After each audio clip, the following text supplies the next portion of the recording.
It has been 4 months since the Orlando Magic season ended in Cleveland.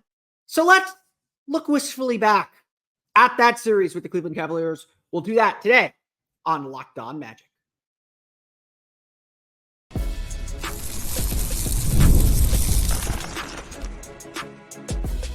You are Locked On Magic, your daily Orlando Magic podcast, part of the Locked On Podcast Network, your team every day. And you are indeed Locked On Magic. Today is September 19th. It will be September 20th, 2024. My name is Philip Rossman-Reich. I'm the senior writer over at OrlandoMagicDaily.com. Of course, follow me on Twitter at PhilipRR_OMD. On today's episode of Locked On Magic, we're going to recap, look back at the Orlando Magic series with the Cleveland Cavaliers. We'll be joined by Danny Cunningham of Locked On Cavs to give us kind of what we remember and what was important from that series, plus how the Magic and the Cavs take their next step forward to compete in the Eastern Conference at the very, very top of the standings. We'll get to that coming up here in just a moment. But first, we want to thank you again for making Locked On Magic part of your day every day. No matter when you listen to us, whether it's first thing in the morning, whether it's right when we upload, we truly appreciate you making Locked On Magic part of your day every day. Remember, there's a great Locked On podcast covering every single team in the NBA. Just search for a Locked On and the team you're looking for, the Locked On Podcast Network. It's your team every day. Today's episode of Locked On Magic is brought to you by our friends over at FanDuel. Now through September 22nd, all FanDuel customers can bet $5 and get a 3-week free trial of NFL Sunday Ticket from YouTube and YouTube TV. Visit FanDuel.com to get started. I don't want to take too much time introducing things here, but I've been kind of going around different teams in the NBA. I still have a few more guys I'd like to check out and talk to before the season starts, just to get some added perspective on the Orlando Magic. You've heard me talk a mile a minute about this team for the last 4 months. It's time to get some outside perspective and get a feel for how everyone else is feeling about the Magic. And I really thought there'd be no place better to start or no place better to go than to chat with Locked On Cavs, to chat with the Cleveland Cavaliers, the team that the Magic lost to in the playoffs and had a really tight 7-game series with, and get their perspective on the Magic, on how the Magic move forward, how the Cavs move forward, and what the rest of the Eastern Conference looks like. So without further ado, let's hear from Locked On Cavs.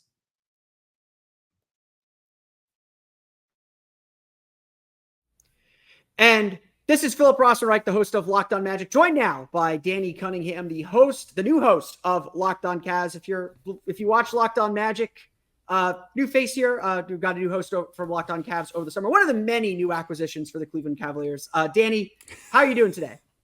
I'm good, man. I don't know if I would say the Cavs have many new acquisitions. It's been a quiet summer here. Big change at head coach, big change on Locked On Cavs, but very happy to be doing this. Yeah, absolutely. And so I wanted to come in here. We're 2 weeks away from training camp starting. It's our last chance to really kind of look wistfully back at the 2024 season.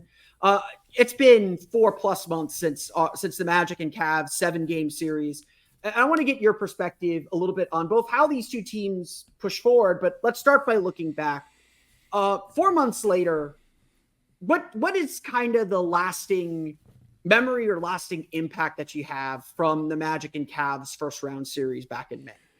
So my lasting memory is that the Orlando Magic were a tougher test for the Cavs than I thought they would be. My lasting memory is Paolo Banchero, I think, is going to be a star, and I don't think that's necessarily something like I learned in that series. Like, I've always been high on him, but that was sort of like affirmation, if you will, that I just think Paolo Banchero was on a really high trajectory.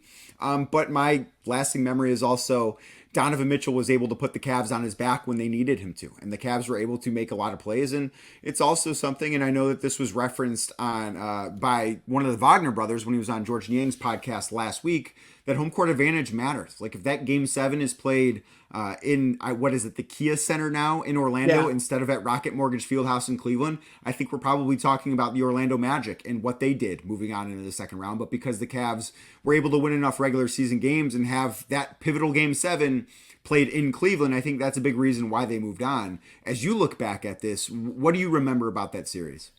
Yeah, I mean, the big thing for me from the Magic perspective was always about, this is what the playoffs feel like. It's been a while since the Magic had a series where they actually could win.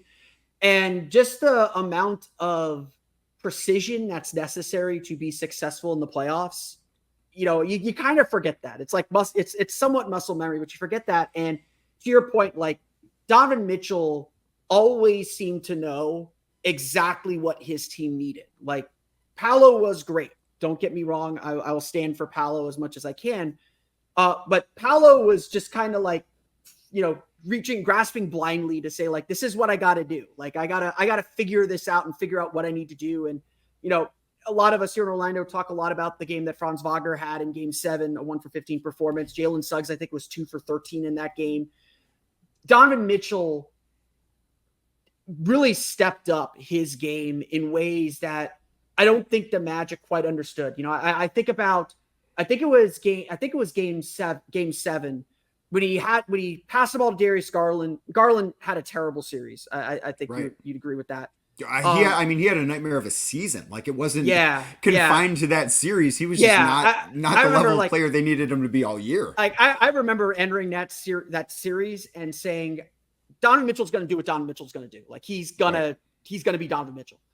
Darius Garland was the guy I was really worried about. And I remember being at game 5 after the way that they played in Orlando and asking like Cleveland reporters, like, what's up with Darius Garland? Like, I thought this was going to be his series to kind of shine and really pull things out. But I believe it was game 7 when Garland missed that 3, Mitchell got the rebound, kicked it right back out to him. And that was probably the moment that I was like, the Magic aren't coming back in this game. Like game 5, Garland had, I think, 17 or 21 in the first half. And it was just like the precision of knowing as a superstar, when do I put myself into the game, make sure that we're getting that steady drumbeat, and when do I defer to my teammates? That's something that the Magic didn't really know how to do, but like Donovan Mitchell, that's a true superstar. Like that, like he is everything that was advertised and more. And all those, I was one of the Magic fans who were like, the Magic aren't quite ready for a Donovan Mitchell type guy when he got traded to Cleveland, and the Magic were one of the teams that people thought that might deal for him. That's why you get a Donovan Mitchell. Like that series, that moment, even game 6, he comes up short, but he was willing Cleveland to stay in that game. That's when true stars come out. And that's what I remember most about that series. Yeah, I mean, I will never forget that game 6 because a lot of people here were honestly really upset with how that turned out, where the Cavs go on the road, they get an all-time playoff performance, and Cleveland is a city that has seen a lot of really good playoff performances by some guy that used to wear number 23 in this town. But they got an all-time playoff performance from Donovan Mitchell, scored 50 points. He was the only guy really that showed up in that game for the Cavs. I know Darius Garland had 21, so his box score numbers look okay, but I think a lot of people were mad that Donovan Mitchell put the team on his back the way he did, and they couldn't get the job done. I will say I was impressed with the way the Magic fought back in that series too, because you think about how those first 2 games went in Cleveland, where the Magic took the first blow. They looked like a team that never been there before. Right. They looked like a team that it was their first playoff run, and it was their first playoff run. Yeah. But to get up off the mat and win the next 2 games in Orlando, I thought was a really impressive thing. I thought that they would win game 3, but I thought that the Cavs would go back to Orlando, take care of business in game 4, really put their stamp on the series by going up 3-1. And I didn't think the Orlando Magic were a team that were going to be able to come back from down 3-1, especially in their first playoff run together. I just didn't think that was a possibility. But the way they fought back and the way they evened up that series, and then also winning a game 6 at home with your back to the wall, like those are things that from a young team, even though they didn't win the series, that I take away as, okay, that's a really impressive group that I do think is going to have, the Eastern Conference is very crowded at the top, but I think the Orlando Magic are not going to be a quiet team again for a really long time. Yeah, and like I remember between game 3, that's how I expected the series to go. I think I had the Cavs in like a hard 6, if that makes sense to people. Right, yeah. But like I remember between game 3 and game 4, I was talking to a lot of other Magic reporters, a lot of even Magic staffers. I was like, this series is going to turn on who wins the close game. And we all thought game 4 was going to be the close game, where it's just like one play turns everything. And, we get to game 5, and obviously Evan Mobley has that huge block. And it, to me, honestly, winning at home is winning at home. But like the way the Magic rallied after losing game 5, the heartbreaking way that they lost game 5, and Cleveland, winning game 5 the way that they won game 5, that's usually the kind of play that ends a series for a young team and just kind of discourages a young team and puts them away. And obviously that didn't happen. That showed a lot of mettle. That showed a lot of toughness from this young Magic team. I think the unspoken factor in the series that people certainly I think Magic fans have kind of forgotten, maybe Cavs fans have too. What impact would Jared Allen's presence in those last 3 games have had, in your opinion? So I think that's a really interesting question to think about, because we obviously will never know the answer. I thought Jared Allen was having a really good series before he was the best player in games 1 and 2. Right. He was, which was such a far cry from what he was in the previous postseason against the Knicks. So a lot of people, despite Allen having an awesome year for Cleveland, a lot of people here went into that series against Orlando with Jared Allen being a major question mark, because he had the famous "the lights were a little too bright for us" quote after the Cavs lost to the Knicks, which everybody has heard by now. So he was awesome to start that series, but I also think his exit allowed the Cavs to play with a little bit more space. Now, I think defensively, it probably created a little bit more room for Orlando too, because when Evan Mobley doesn't have to worry about defending the rim and he can sort of be that free safety on the defensive end of the floor, and he can really only focus on Paolo Banchero, which he did at times, I think that's when he's at his best. That said, he had, late in that series, I thought Evan was tremendous defensively. Like you mentioned, that block that he had in game 5 that won the game. I thought, even though offensively he left some plays out there and left a lot to be desired, I thought we really saw him shine on the defensive end of the floor. Even if his box score numbers don't look great, I thought in each of those games that Jared Allen wasn't out there, he made huge plays for the Cavs on the defensive end of the floor. So I do think you could maybe make the case that the Cavs win that series in 6 games if Jared Allen plays in game 6. I don't know, but I also look at, he played in games 3 and 4. Yeah, in game 4, he was a little beat up, especially in the second half, and the Magic still found a way to win there. So I don't know that ultimately it changes that series too much. I will say maybe the Cavs get another game off Boston in the second round if they have Jared Allen healthy. We'll obviously never know that either, but I don't know that it changes the Magic series too much. Yeah, and it's a really interesting thing too, because Allen was so dominant, but also the Magic started Jonathan Isaac at center, which was a move that I know I questioned a little bit at the time, even if it made some sense. Well, we don't know how hurt Wendell Carter was during that series, but obviously injuries are part of the playoffs and part of what you have to do. Obviously, that greatly affected the series with the Celtics as well. To that point, then let's put the series to rest. Let's put it in the past. Let's talk a little bit about how the Magic and Cavs compete in the East moving forward. We'll get to that coming up here in just a moment. But first, today's show brought to you by FanDuel. You've heard me talk about FanDuel a ton. Why have I talked about FanDuel a ton? Well, I have, because FanDuel is, of course, America's #1 sportsbook. They've got everything you need. It's another big NFL Sunday coming up this week. You've got primetime games. You've got the Cleveland Browns. You've got Tampa. You've got Miami. You've got all the teams playing this weekend in football. FanDuel is the place that you want to be. Yeah, Jaguars too. I can't believe I forgot a Florida team. The Browns deleted the Jaguars. They deleted the Jaguars on Sunday. So maybe you're looking for Sunday Night Football featuring those Jacksonville Jaguars as they go on the road 4.5-point dogs against the Buffalo Bills. Maybe you like Jacksonville to bounce back. Maybe you think Buffalo's for real. Well, no matter what you think, FanDuel is the place to go. And if you go to FanDuel right now and you are running out of time for this, it's a very important thing. I have to mention it. You have to listen to this. Right now, through September 22nd, so you're running out of time, all FanDuel customers can bet $5 and get a 3-week free trial of NFL Sunday Ticket from YouTube and YouTube TV. You heard me correctly. You bet $5 on FanDuel, you get a 3-week free trial of NFL Sunday Ticket from YouTube and YouTube TV. Then, with a YouTube TV base plan, you can watch every regular season Sunday afternoon out-of-market game. All you need is a Google account and a current form of payment. Plus, you can cancel anytime. I've got Sunday Ticket at home. It makes my Sundays awesome. I don't know how I lived before having Sunday Ticket, and I want you to live on Sundays the way I live on Sundays. So FanDuel is helping you out there with a 3-week free trial of NFL Sunday Ticket from YouTube and YouTube TV. To do this, just visit FanDuel.com and you can download America's #1 sportsbook today, and you will be enjoying your Sundays the same way I do.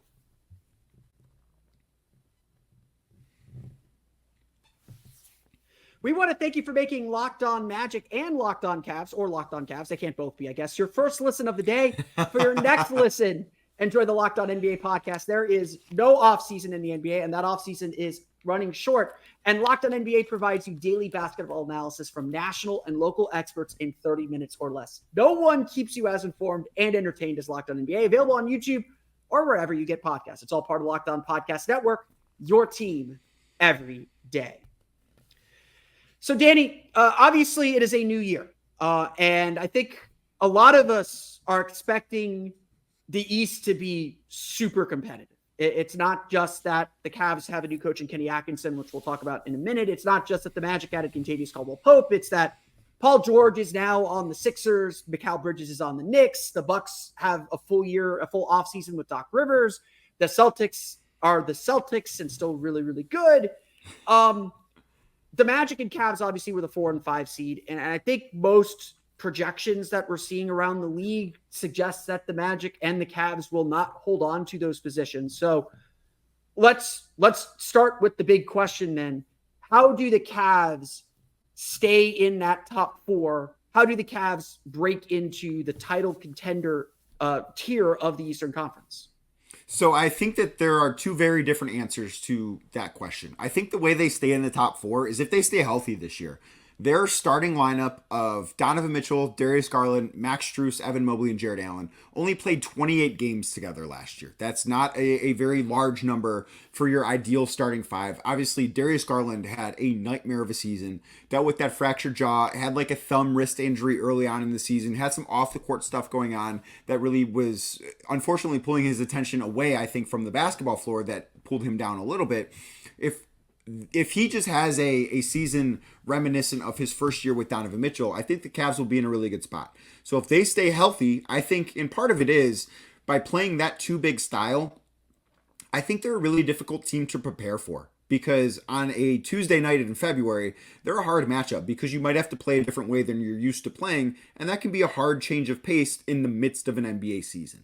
Now, if they stay healthy, I think they're a team that should win 50-plus games. If you win 50-plus games in the Eastern Conference, historically, you are a top 4 seed. Like, I do not believe there's been a team in the East that has won 50 games and finished outside of the top 4 in like 30 years in the Eastern Conference. So just speaking from history, and I do think one of those other teams we mentioned, whether it's, and I doubt it's going to be Boston, but between New York, Philly, Milwaukee, one of those teams is going to have things go wrong and not have as good of a regular season as we anticipate. And all 3 of those teams, I think, have had significant injury histories to deal with, particularly Milwaukee. I mean, Chris Middleton is vital to them, and he had surgery on not one, but both of his ankles this offseason. Like, Milwaukee's the team I'm not buying at the top of the East.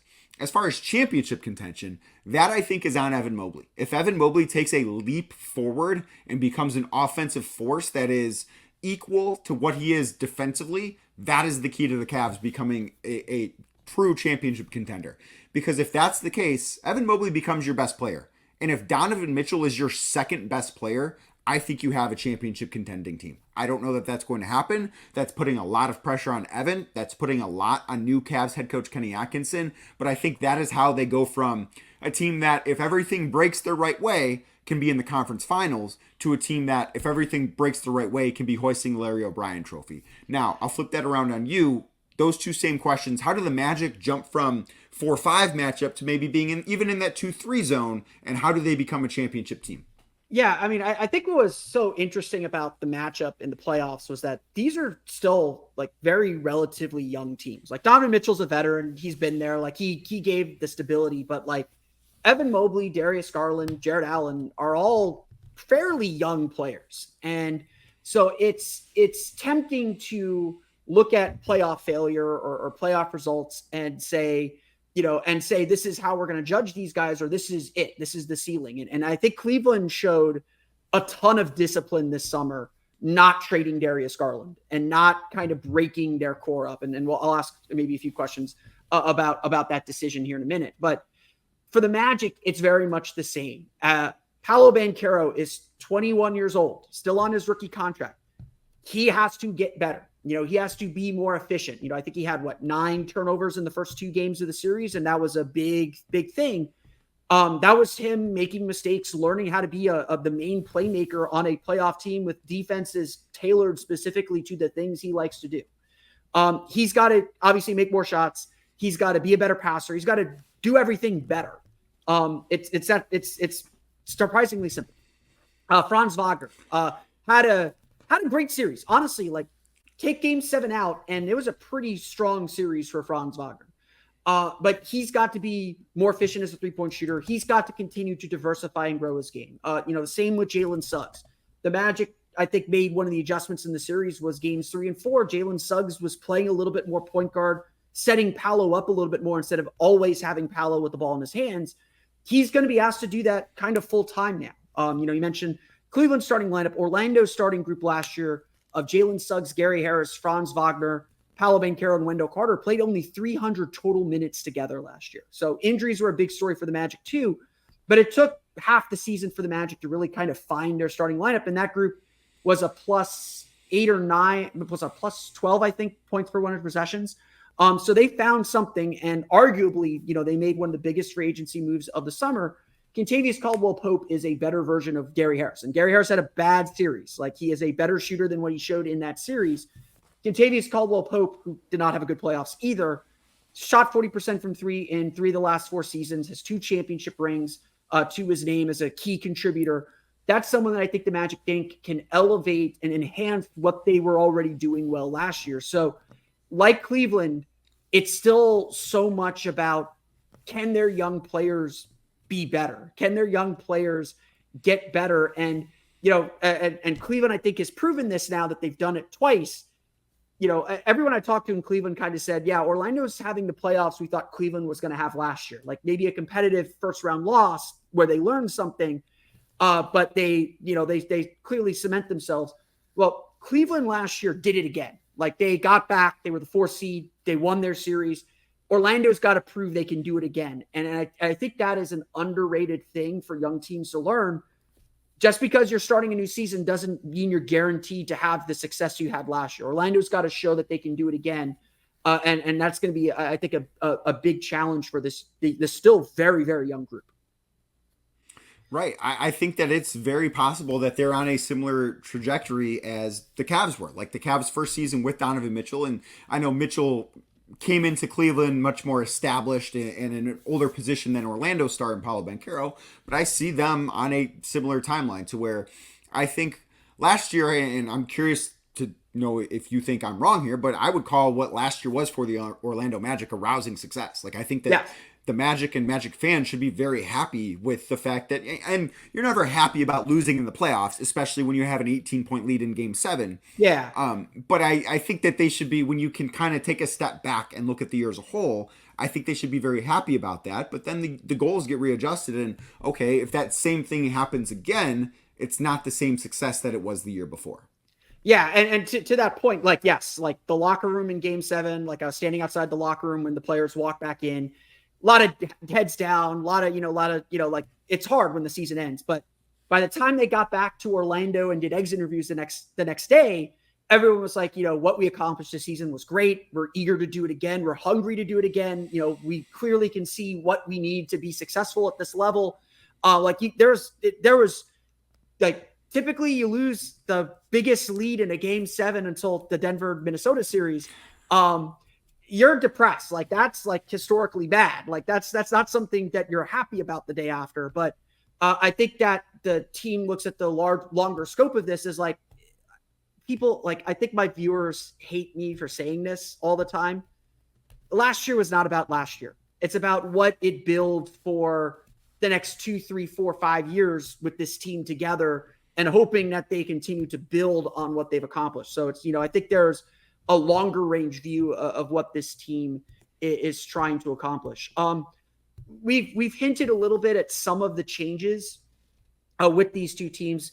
Cleveland, obviously, while not making a huge change on their roster, made a big change last year. We'll get to that coming up here in just a moment.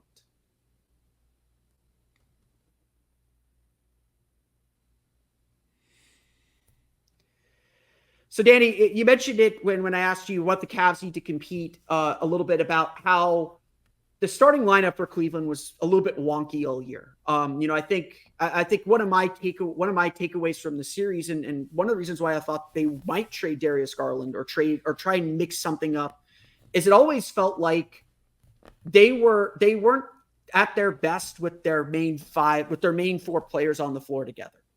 Obviously, when we were in Cleveland, we could all feel it.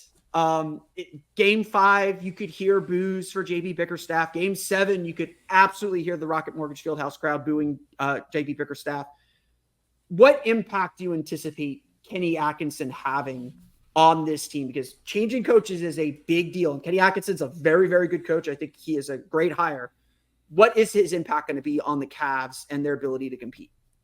So I think that offensively, they're going to look different. I expect them to look better on that end of the floor than they did under JB Bickerstaff. I think when Bickerstaff was initially raised up from the lead assistant to the head coach, when John Beilein was resigned or let go or whatever happened a few years back, thought he was the right man for the job. But I think that job was entirely different than the job that it is now. The Cavs needed to revamp their offense, and it's not an easy task because I don't think all their pieces offensively are a perfect fit. I don't think that a lot of people believe that. There are people, inside that organization that do believe that they can make it work offensively. Kenny Atkinson's going to have a chance to make that work. I expect them to play at a faster pace on that end of the floor. They have been near the bottom of the league in pace. And then you look at what Kenny Atkinson did as head coach in Brooklyn. His teams there, albeit structured differently, were in 3 of his 4 years were top 10 in pace, and the 4th year they were 11th. So I do think that they're going to play faster. They're going to try and maximize Evan Mobley as well. Like, he is the key to all of this. If Evan Mobley can be great, the Cavs are going to be a really hard team to beat because that guy is oozing potential. He has a lot of skills that I don't think have been necessarily tapped into by the previous coaching staff. And Kenny Atkinson is known as someone who can develop guys. And the one other thing that I look at is he's been around some big guys that have added a 3-point shot to their arsenal when he's been there. You date back to when he was on Mike Budenholzer's staff with the Atlanta Hawks. That's when Al Horford started shooting threes. Guess what? Al Horford is still in the league in part because of that. Then you look ahead to when he was with Brooklyn. Brook Lopez was not a 3-point shooter in the least bit before then. And then under Kenny Atkinson, he becomes out of nowhere a volume 3-point shooter. And guess what? He's still in the league because of that. I'm not saying Evan Mobley is going to have that sort of transformation, but I do think that is a big key to it and something I expect to see a little bit more of with Kenny Atkinson in charge. Yeah, and look, Cleveland's defense is good, and Mobley and Allen are gonna keep that part to them. So I think tweaking the offense is definitely great. And I think people, you mentioned the injuries earlier. I think people always forget, like, when Cleveland was fully healthy, like, that was the second or third best team in the East. Like, it's like health is health. Like, you can't always control it, but that is a very, very good basketball team when they're clicking on all cylinders. Unfortunately, just we haven't seen it enough. And again, like, this is a point I keep making to everybody. The 2 through the 7 seed in the East is probably going to be decided by like 3 games. So the difference between a really even for Orlando, like the difference between the 5 seed, it's going to be the same situation Orlando was in last year, where on the last day of the season, Orlando needed to beat Milwaukee to be the 5 seed. And if they would have lost that game, they would have been going to Miami for the play-in tournament. Like, I am expecting the East to be that tight again. Like, it's going to be 46 to 51 wins is going to be your 2 through 7 seed, to be perfectly honest. And right. It could be even tighter than that, because these are all really good teams. Like, we don't need to get into all the other teams, but like, New York's still really good. All these teams have flaws, maybe fatal flaws, but New York's still really good. Indiana's still really good. Philadelphia still has Embiid. We can't count them out as long as Embiid is healthy. Milwaukee still got Giannis. Yeah, and Paul George now. All these teams have like surefire all-star players, if not 2 in a lot of cases.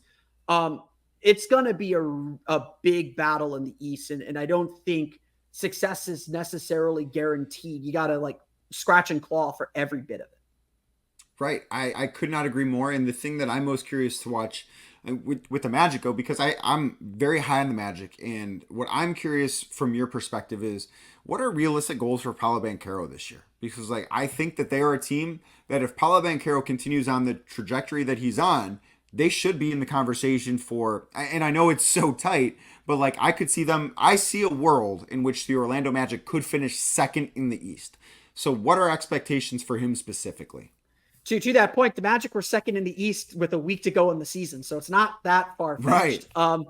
I think the goal for Paolo is get him to like 25 points per game. Like that's a like statistical plateau. It's not necessary. It doesn't necessarily mean anything, but get to 25 points per game and continue to improve his efficiency. I mean, that's been the biggest criticism of him from national media, from people who are just trying not, I don't want to say put him down, but are kind of shooing away his contributions to the team. Like, look, the advanced stats aren't good on Paolo. He takes a lot of mid-range shots. He turns the ball over a ton.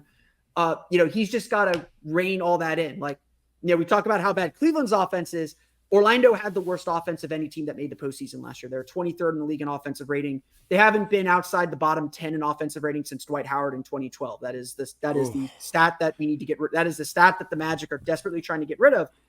Last year, I know it's the longest I think since they started recording offensive rating.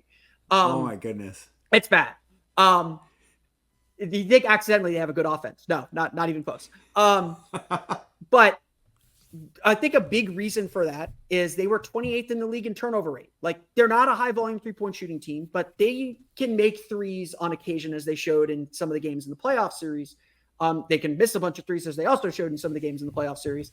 But reducing turnovers is going to be a big thing. And for me, when I watch Paolo, and just getting more shot opportunities. So when I'm watching Paolo this year, he improved all of his efficiency metrics year over year, from rookie year to sophomore year. And so I think what the Magic are hoping to see is to take that leap into like all NBA category. Like he's getting his max contract next summer. That's not the concern. But if the Magic are going to be competitive at the championship level, you got to have an all NBA guy. And it's a little bit of a chicken or an egg problem. Like, are you an all NBA player because you're on a championship level team, or are you a championship level team because you have an all NBA guy? The answer is yes. And so like love Franz to death. He's the analytics darling. There are still things, obviously he needs to be a mediocre 3-point shooter. I'm not even saying good 3-point shooter anymore after 1 year. But the Magic need a guy that elevates to that all NBA level. And that's asking a lot. And it's not necessarily something that you can like kind of know it when you see it. Like Donovan Mitchell is an all NBA guy. Like he doesn't necessarily need to be on the all NBA team anymore to be an all NBA guy. Donovan Mitchell, like I said earlier, when I entered the series, I was just like, Donovan Mitchell's going to do what Donovan Mitchell's going to do. You can't stop him. Like people ask me, why are the Magic putting Gary Harris on Donovan Mitchell? It's because, you have a better chance of slowing down Darius Garland than you do Donovan Mitchell. The last thing you want is Darius Garland going off. So put Suggs on him, lock him up, make his life miserable, and you might have a chance. Donovan Mitchell will beat good defenses. That's what he does. That's the kind of player they need Paolo to become. And he showed hints of that, I think, throughout the playoffs, which was far more encouraging and far more, I think, indicative of where Paolo is going than some of the efficiency stats that everyone is kind of pointing to criticize him. I think I really thought like the playoffs kind of showed Paolo's going to answer all those questions pretty well. So, it's not going to take, Paolo averaged 22 a game last year. It's not going to take much to get him to 25. It's like one more three, make 2 more free throws. He's a 70%, a little bit better than 70% free throw shooter. If he gets to the line 8 times, he's making 5. Make 6 or 7 of those 8 instead of 5 of those 8. Not only do you get those extra points, which help you, but now you're a 25, 26, 27 point per game guy. I think Paolo can get there very, very easily. It's just taking advantage of those opportunities. And, it's simple. It's just get better. Like it's individuals getting better. It's not necessarily anything super strategic. It's make your open shots, get to the line, make your free throws, don't turn the ball over. It's basketball's not that hard in the end. Easy game, right? Easy game, super easy. The last thing I want to ask to close things up. I feel like we avoided all the hard feeling stuff. We saw the Wagner brothers on George and Yang's podcast. Have you ever exited a 7-game series where both teams and both fan bases are just like very cool with each other? Like it really didn't feel like there doesn't feel like there's much animosity. I know we had the game 4 kind of dust up with Darius Garland and Jalen Suggs, but like I've never like exited a 7-game series where I'm just like, I'm cool with those guys. Like go. Like usually I want that team to lose the next round. I was like, go beat Boston, guys. Y'all deserve it. I don't know, because in dating back to the previous, and I know the Cavs were in the playoffs the year before and lost to the Knicks, but dating back to the previous era of Cavs playoff basketball, it was almost as if the playoffs didn't start until June when the Warriors came to town. Like that's what it was. So like, I think Cavs fans were cool about Raptors fans, and Raptors fans are like, I hate the Cavs so much, because that's all, it's what they ran into every year. And I think Cavs fans were cool with Atlanta Hawks fans, and Atlanta Hawks are like, have the Jeff Teague attitude where not this year. No, you got swept again. Maybe Pacers fans, maybe Pistons fans. Like in 2016, I think the Cavs swept the Pistons in the first round. And I think Detroit was just kind of, they were a 44-win team that was happy to be there, happy to almost win game 4. So like maybe that's the answer, but it's weird because Cavs fans, I don't think necessarily understand or know, and in fairness, they've not experienced what the journey is like in terms of building a team, because the Cavs went from really good with LeBron to really bad when LeBron left, and then they were instantly really, really good again when LeBron came back. Like there was not a building process. So I think it's a really interesting thing LeBron is for a building Cavs process. to feel. Right, like LeBron, he was just the cheat code. Like the team won, I think they were 33-49 in the 2013-2014 season, and then LeBron comes back and they're the number 2 seed in the East, and no one can stop them except for Kevin Love having a dislocated shoulder and Kyrie Irving's kneecap being fractured. Like that, I firmly believe that is what held them back from winning a championship that year. So it's really interesting. Have you experienced a playoff series like this? No. I mean, it's for Magic fans, it's been a while. It's been like a decade. So we were like very, very happy to be there. Like, like a series that we actually had a chance to win. I've definitely not experienced something like this. Like, I still don't like Boston for 2010. I still just, like I'm better with Jackson Gatlin of Locked On Rockets now, but like I'm still bitter about the 1995 NBA Finals. Like I'm convinced if Michael Jordan didn't come out of retirement, the Magic would have the 1996 championship banner hanging in the Kia Center. Shaq may not have left because they won a championship. I don't know. I don't know. I'm willing to say it. I didn't see, like, even being in the building, I didn't sense any like 2009 like vestiges at all, like people being bitter about 2009 still. Which I would understand if you are and don't like seeing that jersey around. But it was a great series. I would, I don't think the NBA would like to see another one of these series because the scores were so low, and like everyone says they want 90s basketball back until they get it. Until they have to watch it. Until they have to watch it. But I think it was a great series. I think both teams got tested in the ways they need to get tested, and you flip a coin, again, it felt like a series where you flip a coin, you play another two games to try and find another winner in 9 instead of 7, and it could go the other way. It was that tight. Yeah, absolutely. Couldn't agree more.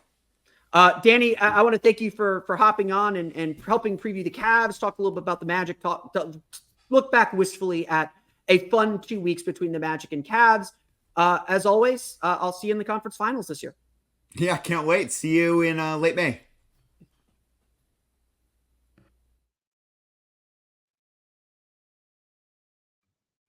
I want to thank Danny for coming on the show and chatting with me about the Cleveland Cavaliers, about the series, looking back and really getting some new perspective on that series. Obviously, we're getting ready to move forward. It's no longer about the past. It's about the future. It's about what's going to happen this season. But obviously, there's a lot to learn for both teams from that 7-game series. And, you never know. We might see Cleveland down the road once again. But that's good. I want to thank you all again for listening to today's episode of Locked On Magic. Of course, find me on Twitter at @PhilipRR_OMD. Subscribe to the podcast and Apple Podcasts, Stitcher, TuneIn, Himalaya, Google Play, Spotify, Odyssey, and all the fun-based sound podcasts to your podcast-enabled listen device. For the latest on the Orlando Magic, be sure to check out OrlandoMagicDaily.com. You can find us there on Twitter at OMagicDaily. And for even more Orlando Magic content, be sure to check out my Patreon page, the Orlando Magic Hub, at patreon.com/Orlando Magic Hub. And as always, thank you for your support. Now that you're done listening to me, make your second listen of the day Locked On NBA, where the local experts keep you updated daily on all the biggest storylines ahead of the season. You can find Locked On NBA on YouTube or wherever you listen to podcasts. We've done one player outlook. We'll do more next week, but I want to wish everyone a happy weekend. I hope y'all enjoy the weekend, enjoy whatever you're up to. We'll see y'all again back here Monday for another episode of Locked On Magic. But until then, for Orlando Magic Daily and Locked On Magic, this has been Philip Ross and Mike. We'll see y'all again next time for another episode of Locked On Magic.